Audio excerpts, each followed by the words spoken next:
바람과 함께 사라지다. 1939년 전설이 된 한 편의 영화가 세상에 등장했습니다. 제2차 세계대전이 일어나기 전 할리우드가 가장 화려했던 시절, 전 세계를 사로잡은 이 영화의 제목은 바로 바람과 함께 사라지다. 원작은 마거린 미첼의 동명소설, 그리고 감독은 빅터 플레밍. 이 작품은 미국 남북전쟁과 재건기를 배경으로 한 대서사극으로 개봉 후 수십 년이 지나도록 영화사에 길이 남는 걸작으로 평가받습니다. 주인공 스칼렛 오하라 역은 비비언 리가 맡았고, 그녀의 운명 같은 연인이자 영화의 또 다른 축을 이룬 레트 버틀러는 클라크 게이블이 연기했습니다. 그 외에도 멜라니 해밀턴 역의 올리비아트 하빌랜드, 그리고 애슐리 윌크스 역의 레슬리 하워드까지 당대 최고의 배우들이 총출동한 이 작품은 연기, 음악, 의상, 대사 어느 하나 빠지는 것이 없었습니다. 조지아의 고운 햇살 아래 오하라 가문의 장녀 스칼렛 오하라. 그녀는 언제나 모든 것의 중심에 있었습니다. 그녀가 원하면 남자들은 머리를 조아렸고 부모는 그녀의 눈빛 하나에 미소 지었죠. 하지만 남북 전쟁이 발발하자 모든 질서는 뒤바뀌기 시작했습니다. 스칼렛 오하라는 처음엔 그 전쟁이 마치 무도의 연장처럼 느껴졌습니다. 파티에서 웃고 소문을 나누고 누가 더 멋진 군복을 입었는지 평가하던 그 시간들. 전쟁은 그녀의 세상을 흥분과 활기로 채워줄 줄 알았습니다.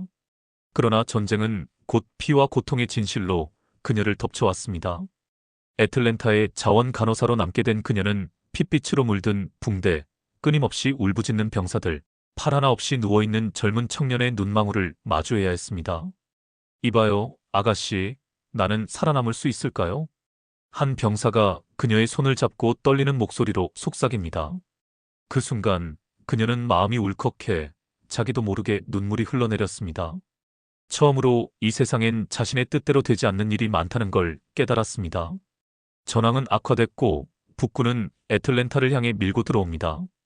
도시는 연기와 불길에 휩싸이고 총성과 비명, 불타는 나무 냄새가 공기 속에 번졌습니다. 스칼렛은 친구 멜라니가 출산으로 쓰러졌다는 소식을 듣고 병원으로 뛰어갑니다.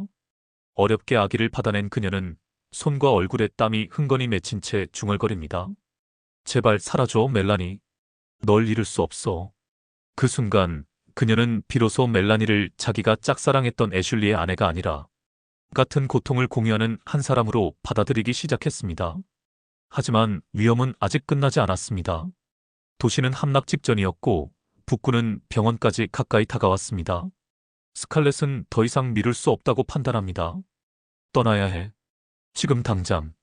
말도 마차도 없던 그녀 앞에 한 남자가 나타납니다. 레트 버틀러. 그는 그녀를 보자마자 씁쓸하게 웃으며 말합니다. 아가씨, 또 곤란해졌군요. 언제나 절박할 때만 날 찾죠. 스칼렛은 자존심을 꾹 누르고 도움을 청합니다. 제발, 레트. 타라로 돌아가야 해. 지금 당장. 부탁이야. 레트는 눈을 가늘게 뜨고 잠시 침묵합니다. 그리고는 마차를 끌고 나타납니다.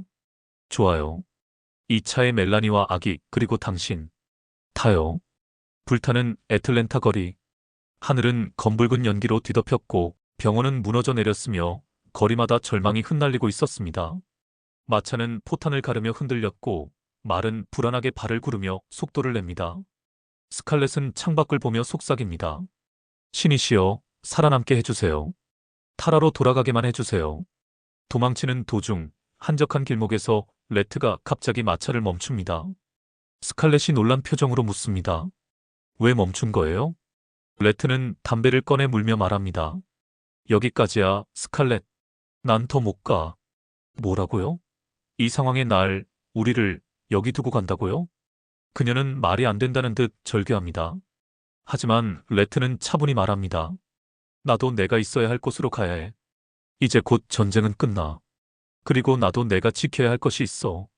그녀는 화를 억누르지 못하고 소리칩니다. 이기적이야. 당신 같은 사람 평생 혼자 살게 될 거야. 그러자 레트는 조용히 웃으며 말합니다. 스칼렛, 우린 서로 닮았어요. 그게 가장 슬픈 점이죠. 그는 떠나고 스칼렛은 눈물 흘릴 틈도 없이 직접 남겨진 마차를 몰아 타라로 향해 다시 달리기 시작합니다. 밤을 새우며 달린 마차는 마침내 조용한 들판에 멈춰섭니다. 스칼렛은 말에서 뛰어내려 타라 저택 앞으로 달려갑니다. 하지만 그곳은 더 이상 그녀가 알던 고향이 아니었습니다. 넓었던 정원은 잡초로 가득했고 문은 반쯤 부서져 있으며 마당엔 바람에 날린 재가 떠다니고 있었습니다. 그녀는 불안한 마음으로 집안을 향해 어머니를 부르고 아버지를 부르고 하녀들을 부르며 목소리를 높이지만 돌아오는 건 텅 빈 침묵뿐. 마침내 만난 가족들. 어머니는 병으로 세상을 떠났고 아버지는 모든 걸 잃은 충격에 정신이 온전치 않았습니다. 남아있는 것은 굶주린 어린 동생들과 피곤에 절은 하녀맨미. 텅 빈 식탁, 쌀 한 톨 없는 창고, 무너진 헛간. 그것이 그녀가 돌아온 고향 집의 실상이었습니다. 스칼렛은 주저앉아 들판으로 달려나가 진흙투성이 땅을 맨손으로 파헤칩니다. 거기서 찾은 것은 단 하나의 고구마.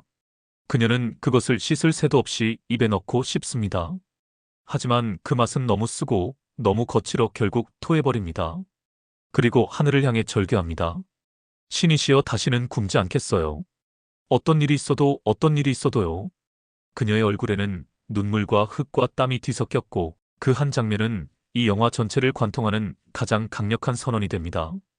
이제부터 그녀는 자존심 대신 현실, 낭만 대신 돈, 사랑이 아니라 생존을 선택합니다. 오래전부터 자신을 좋아했던 애슐리의 매형 프랭크 케네디. 그가 조그맣게 운영하던 목재 사업을 보며 그녀는 생각합니다. 이걸 내가 가지면 가족들을 먹여 살릴 수 있어. 그녀는 그와 결혼합니다. 감정도 설렘도 사랑도 없었습니다. 하지만 그녀는 이제 그런 걸 쫓지 않습니다. 돈이 있어야 땅을 지키고 가족을 살릴 수 있으니까. 사업은 놀라울 만큼 빠르게 성장했습니다. 스칼렛은 거래처를 뚫고 직접 노무자와 흥정하며 남자들 사이에서도 기죽지 않았습니다. 사람들은 수군댔고 그녀를 비난했지만 그녀는 신경 쓰지 않았습니다. 그녀는 다시는 굶지 않겠다고 맹세했으니까요. 그녀가 남편 프랭크마저 잃게 되었을 때 오랜 시간 곁을 지켜보던 레트 버틀러가 다시 나타납니다. 레트는 여전히 그 특유의 비웃는 눈빛으로 그녀를 바라보며 말합니다. 세 번째 결혼, 스칼렛. 이제는 나와 해볼래요? 그녀는 잠시 말이 막힙니다. 이 남자와 함께라면 편안하고 화려한 삶이 보장될 것 같았습니다. 그리고 무엇보다 그의 눈엔 그녀에 대한 진심이 담겨 있었죠. 그녀는 말없이 고개를 끄덕이고 두 사람은 결혼하게 됩니다. 처음엔 꿈 같았습니다. 거대한 저택, 비단 드레스, 12명의 하녀들. 그리고 무엇보다도 딸 보니, 블루 버틀러. 그녀는 금발머리에 파란 눈, 레트의 유일한 딸, 스칼렛이 처음으로 조건 없는 사랑을 준 존재였습니다. 하지만 문제는 결혼 그 자체가 아니라 두 사람의 감정이 비껴간 시간이 너무 길었다는 것. 스칼렛은 여전히 애슐리를 잊지 못했고 레트는 그녀의 거짓없는 마음을 끝까지 받지 못했습니다. 갈등은 사소한 말다툼에서 시작됐고 서로의 감정을 시험하는 상처로 변해갔습니다. 당신은 누구도 사랑할 줄 몰라요, 스칼렛. 당신이 진심으로 날 사랑한 적은 없잖아요. 그 말들이 쌓이고 쌓여 서로를 밀어내게 되었고 그 중심에서 딸 보니는 둘 사이를 잇는 유일한 다리였습니다. 하지만 결국 그 다리마저 무너집니다. 보니는 말을 타다 불의의 사고로 세상을 떠나고 그 순간 레트의 심장은 산산이 부서집니다.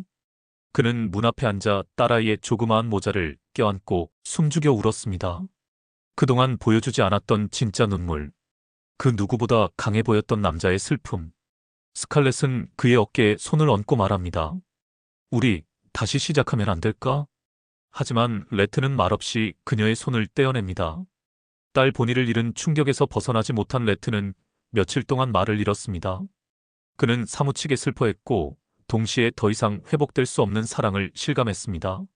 스칼렛은 그 모습을 처음 보았습니다. 항상 차가운 듯 유머로 무장한 그 남자가 거실의 어두운 구석에 앉아 딸아이의 머리핀을 손에 쥔 채 미동도 하지 않는 모습을. 그녀는 그에게 다가가 손을 뻗습니다. 레트 당신이 이렇게 아파할 줄 몰랐어요. 그는 무겁게 고개를 듭니다. 그 눈빛 속에는 슬픔을 넘은 지친 체념이 가득했습니다. 그래요, 스칼렛. 난 아파요. 하지만 이제 와서 당신이 나를 이해하는 것이 무슨 의미가 있죠? 스칼렛은 흔들리는 눈빛으로 대답합니다. 우린 서로 상처를 줬어요. 하지만 그래도 당신을 사랑해요. 순간 침묵이 흐릅니다. 그리고 그 침묵을 깨는 건 레트의 짧은 한마디였습니다. 솔직히 말하면 난 이제 아무것도 남아있지 않아. 그 말은 칼날보다 차가웠고 스칼렛의 가슴을 관통했습니다. 그녀는 절망한 얼굴로 말합니다. 지금까지 내가 한 모든 행동. 그건 당신을 밀어내기 위해서가 아니었어요. 난 내가 강하다고 생각했어요. 그러면서도 항상 당신을 원했는데. 그는 짐가방을 조용히 들고 현관문 앞에 섭니다. 그녀는 다급하게 막아섭니다. 레트, 제발. 가지 마요. 이제야 당신의 마음을 알게 됐어요. 레트는 다시 한번 미소 짓지만 그건 이별을 받아들이는 사람의 미소였습니다. 우린 서로를 너무 늦게 이해했어요, 스칼렛. 나는 더 이상 당신 곁에 머무를 이유가 없어요. 그녀가 마지막으로 묻습니다. 레트, 그럼 나 이제 어떻게 해야 하죠? 그리고 그는 대답합니다. 솔직히 말해서 난 이제 상관없어. 현관문이 닫히는 소리. 그 뒤에 남은 건 텅 빈 복도와 그 자리에 서 있는 스칼렛의 굳은 얼굴뿐. 스칼렛은 비틀거리며 거실로 돌아옵니다. 그녀는 손에 얼굴을 묻고 울다가 갑자기 고개를 듭니다. 그녀는 이렇게 생각합니다. 아니야, 이건 끝이 아니야. 레트는 떠났지만 그의 마음은 아직 완전히 끝난 게 아닐 거야. 내가 다시 시작하면 돼. 그리고 그녀의 눈앞에 떠오른 건 고향 타라의 푸른 들판과 햇살 가득한 붉은 흙. 그곳엔 그녀의 뿌리가 있었고 다시 일어설 이유가 있었죠. 그녀는 조용히 그러나 확신에 찬 목소리로 중얼거립니다. 터마로 이즈 어너더 데이. 내일은 내일의 태양이 뜰 테니까. 그 말은 단지 낙관이 아니라 포기하지 않겠다는 선언이었습니다. 사랑이 떠났어도 삶은 끝나지 않았다. 그녀는 다시 시작할 것이다. 그리고 그렇게 영화는 막을 내립니다. 바람과 함께 사라지다는 전쟁, 사랑, 갈등, 그리고 인간의 회복력을 그린 대서사극입니다. 스칼렛 오하라는 이상적인 여인이 아니었지만 누구보다 현실을 직시하고 살아남기 위해 투쟁한 여성이었습니다. 레트 버틀러는 자유롭고 냉소적이었지만 그녀에게 가장 헌신적인 사랑을 준 남자였습니다. 그리고 그 사랑은 너무 늦게 서로를 이해한 채 바람과 함께 사라졌습니다. 하지만 내일은 또 다른 기회가 있다는 메시지는 지금까지도 많은 사람들의 마음속에 깊은 울림을 남깁니다. 지금까지 리딩 컷 시네마였습니다. 다음 영상에서 만나요.